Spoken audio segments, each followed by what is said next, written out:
Se ponga las cosas en contexto. Dios quiere traer sanidad a su iglesia. Ese es el plan del Señor. Entonces la pena, la ansiedad, el descontento, el remordimiento, el sentimiento de culpabilidad y la desconfianza menoscaban las fuerzas vitales y llevan al decaimiento y a la muerte. Ministerio de curación.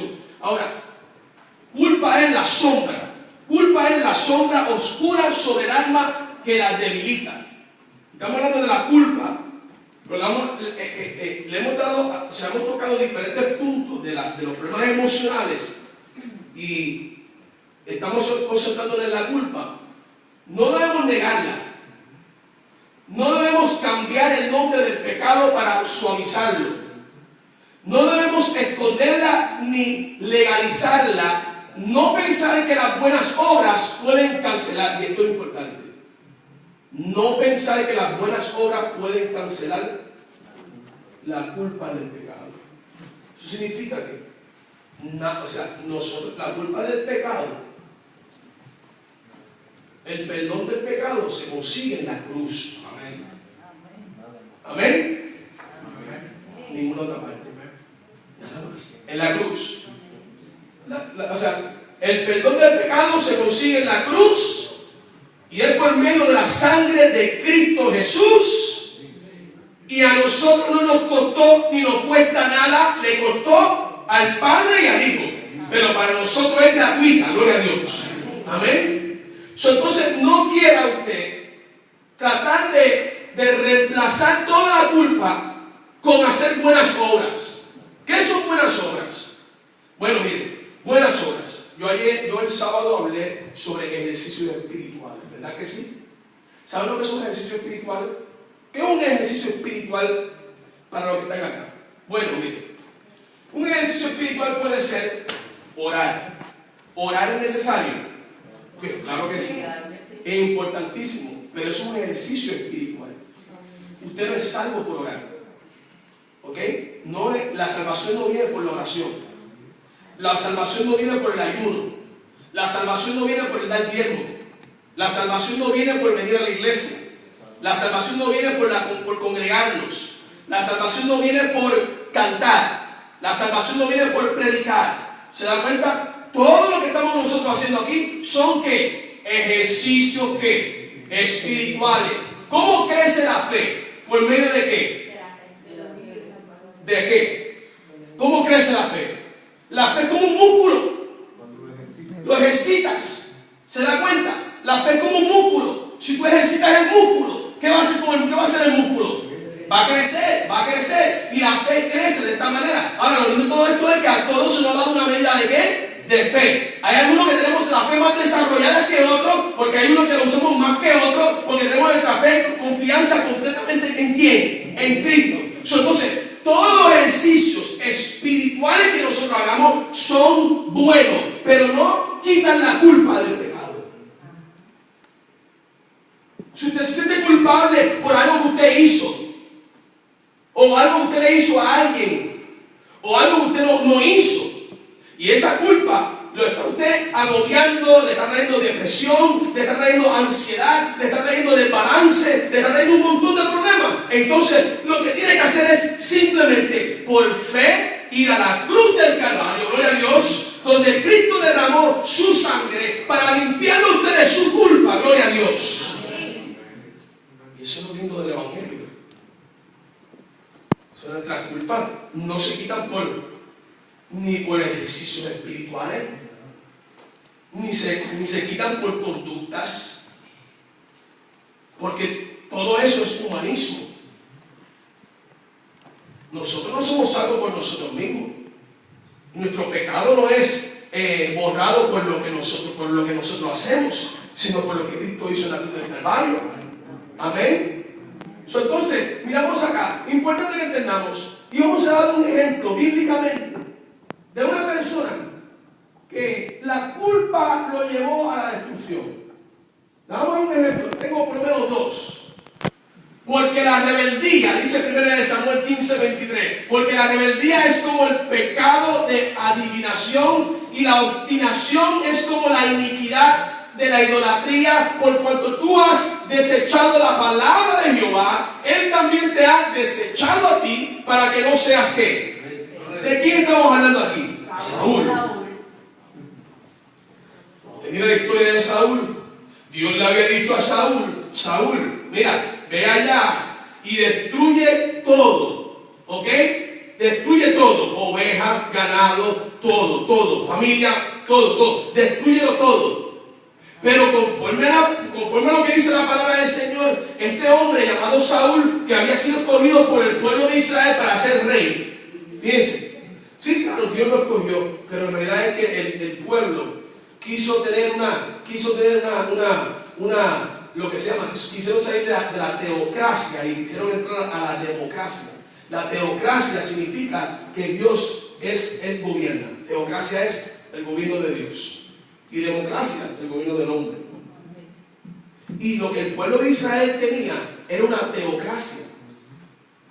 Pero un día el pueblo se levantó contra Dios y le dijeron: nosotros queremos ser igual que los demás, queremos tener un rey que sea, mira, que podamos verlo, que sea, podamos tocarlo, ¿okay? Que podamos sentirlo, ¿okay? Porque el humanismo trabaja por los sentidos, y como ven, y como los sentidos pueden ver, pues ellos querían ver a su rey. Ellos querían ver a su rey. Entonces Dios le dice: bueno, si ustedes son lo que ustedes quieren, se quieren independizar de mí. Y eso, la independencia de Dios es pecado. La independencia, el pecado es independencia. Independencia es pecado. Cuando nos independizamos de Dios, estamos pecando.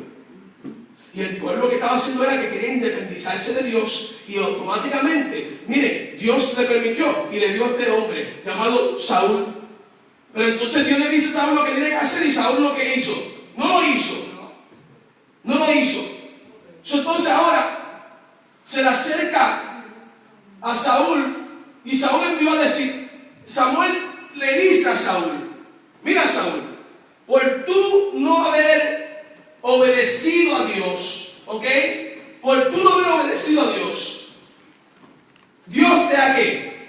Desechado. Y automáticamente cayó sobre Saúl un espíritu de ¿qué? De culpabilidad.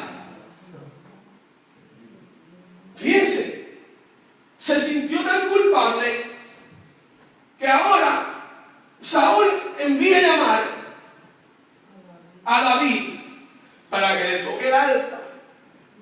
Porque cuando David le tocaba el arpa, es cuando único él se sentía como aliviado. Pero ¿qué es lo que tenía Saúl en sí? Se sentía ¿qué? Culpable. ¿Y cómo manifestaba su culpabilidad? ¿Cómo? Con depresión, con ansiedad. Pero no solamente ahí. Cuando usted busca la historia de Saúl y de David en Primera de Samuel, vemos que Saúl no solamente le daba depresión, sino que el mismo hombre que tocaba acá el arpa para traerle sanidad, empezó a mirar a David. Y cuando la gente empezó a llamar a David y empezó a levantar a David y a decir: Saúl mató a sus miles, pero David a sus 10,000. ¿Qué fue el sentimiento que salió de Saúl? Envidia. ¿Se da cuenta cómo todo esto tiene una cadena? Es chain reaction.